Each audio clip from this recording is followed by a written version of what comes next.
I lied about my wife to her friends and now I'm living with regret. The weight of guilt clung to me like the stench of smoke. Thick and invasive, a constant presence that I could no longer ignore. It started as a petty act. A whisper of jealousy that had burrowed its way into my mind like a parasite, feeding off my insecurities. The worst part is that, at the time, I convinced myself that it was harmless, no more than a prank. How absurd that sounds now. Emily, my wife, had always been the light in every room. She was the one people gravitated toward at parties. The woman who could make everyone feel at ease. It was something I admired about her at first. The way her presence commanded warmth. But over time, it became a source of my envy. I watched as her friends adored her, hung on her every word, and showered her with affection, while I became nothing more than the man in the background, the husband of the charming Emily. I should have been proud, and I tried to tell myself I was. But beneath the surface, something festered, a sense of inadequacy took root, and soon enough, it twisted into a dangerous game. It was never my intention to hurt her, at least. That's what I told myself. But even in that first lie, I knew what I was doing. It started subtly, at one of her frequent get-togethers, when everyone had gathered in our living room with their wine glasses and easy smiles. I felt that old sting of being overlooked. Emily, with her golden laugh, was surrounded by her circle of friends Jennifer, Sarah, and Michelle, three women who adored her. They were a tight-knit group, always eager to celebrate Emily's latest accomplishments, whether it was her promotion at work or the homemade bread she'd baked just for the evening. She was a marvel in their eyes, and I was the appendage, the afterthought. That night, as Emily excused herself to the kitchen to refill the snack tray, the conversation naturally shifted to her in her absence. Michelle leaned forward, her wineglass tipping dangerously in her hand as she sighed. How does she do it? She's always so put together. The others nodded in agreement, their admiration palpable. And that's when it happened. The first lie. I didn't even think about it before the words slipped out of my mouth. You know, she struggles a lot more than you'd think. She's not as perfect as she seems. The statement hung in the air, and for a second, I regretted it, but the regret quickly vanished when I saw the curiosity bloom in their eyes. They wanted more. I had their attention. It felt intoxicating, like the first hit of something dangerous. I could feel myself expanding in that moment. No longer the man in the background, but someone holding a secret. She doesn't like to talk about it, I added casually, as though I was just being honest. Not malicious, but she's been pretty stressed lately. You know, with the promotion and everything. It's a lot for her to handle. The women exchanged glances. They weren't sure what to make of it, but they were intrigued. I could tell by the slight narrowing of their eyes, the way they leaned in a little closer. I'd planted the seed, and now I just had to watch it grow. From that point on, it became a habit. Each time Emily's friends gathered at our house, or whenever I found myself alone with one of them, I would drop another subtle hint, another small untruth that painted Emily in a less flattering light. Nothing too drastic, just enough to chip away at the pedestal they'd put her on. She's been so forgetful lately, I'd say with a shake of my head. You wouldn't believe how many times she's left her keys behind in the past week. Or, she seems a little overwhelmed. I'm not sure she's handling things as well as she pretends to. But don't mention it to her, I don't think she'd want anyone to know. At first, I told myself it was for her own good. Maybe, I thought, Emily needed to come down a peg or two. She couldn't be perfect all the time. I convinced myself that by sharing these little lies, I was doing her a favor, allowing her to be more human in the eyes of her friends. Making her more relatable, but deep down, I knew that wasn't true. It was never about helping her. It was about feeding my own insecurity, my own jealousy of the attention she received. I wanted to be the one people admired. I wanted to be noticed, even if it meant bringing her down in the process. Things escalated gradually. The lies grew bolder, more damaging. I began to hint at marital troubles, alluding to arguments that never happened or frustrations that didn't exist. I painted a picture of Emily as someone who was losing control.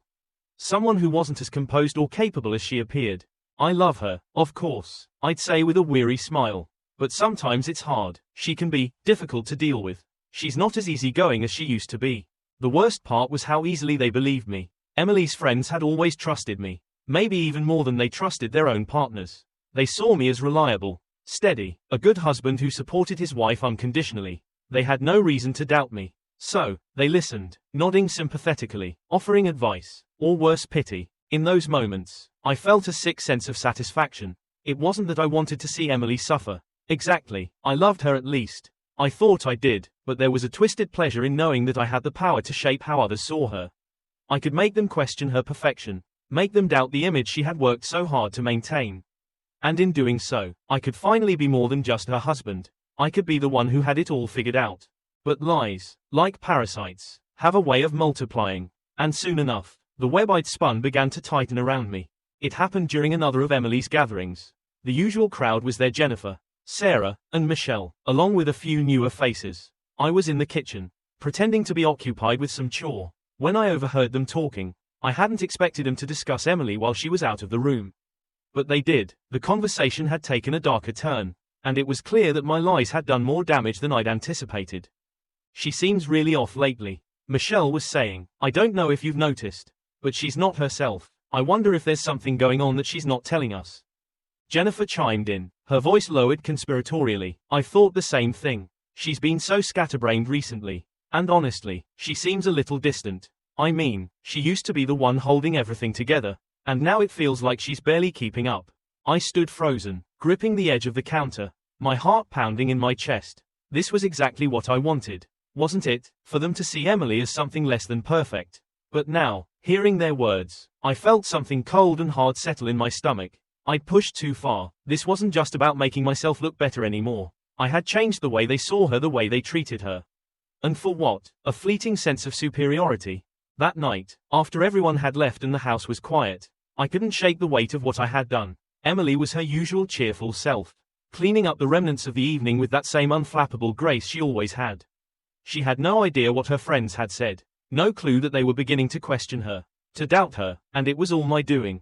As I watched her move around the kitchen, humming softly to herself, the full weight of my actions hit me. I had betrayed her. I had taken the very things I loved about her: her confidence, her competence, her kindness, and used them against her. All because I couldn't handle my own feelings of inadequacy. I had lied to make her look bad, and in doing so, I had ruined something precious. Not just her reputation, but the trust between us. The trust she had in me. The belief that I had her back. That I was her partner in everything. I wanted to tell her then. To confess everything. To fall to my knees and beg for her forgiveness. But I couldn't. The words wouldn't come. Instead, I stood there, paralyzed by the enormity of my deceit, watching as the woman I loved unknowingly bore the consequences of my actions. In the weeks that followed, things only got worse. Emily's friends began to distance themselves from her, subtly at first, but it was noticeable. The invitations to brunch became less frequent, the text messages fewer and far between. Emily, ever perceptive, picked up on it, though she never said anything outright. I could see the confusion in her eyes, the hurt she tried to hide when yet another lunch date was cancelled at the last minute. She didn't understand why her friends were pulling away from her, and I couldn't bring myself to tell her the truth.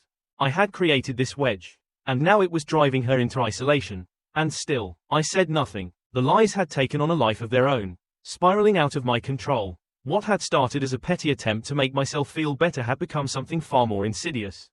It was no longer just about my jealousy or insecurity. It was about the damage I had done to the person I cared about most in the world.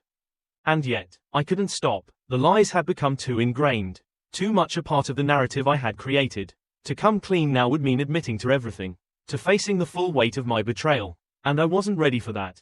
Not yet. So, I stayed silent, even as I watched Emily suffer. Even as the distance between her and her friends grew wider, I said nothing. I convinced myself that the truth would only make things worse, that telling her would cause more pain than it would alleviate. But deep down, I knew that wasn't true. I was just a coward. Weeks turned into months, and the strain between us became unbearable. Emily, always so full of life, began to withdraw, her bright spark dimming as the weight of her friends' rejection took its toll. She spent more time alone, more time in silence, and still, I couldn't bring myself to tell her why.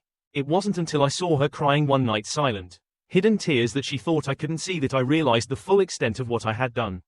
I had broken her. The woman who had once been so strong, so full of light, was now a shadow of herself. All because of me. And for what? A few moments of feeling superior, the chance to bask in the attention that I had craved for so long. In that moment, I knew I had to tell her. I couldn't live with the guilt any longer. But as I opened my mouth to speak, to confess everything, the words caught in my throat. I had waited too long. The damage was done, and no matter how much I wanted to make things right, I knew that I couldn't undo what I had set in motion. So, I stayed silent once more, the weight of my lies heavier than ever, knowing that I had lost something that could never be regained.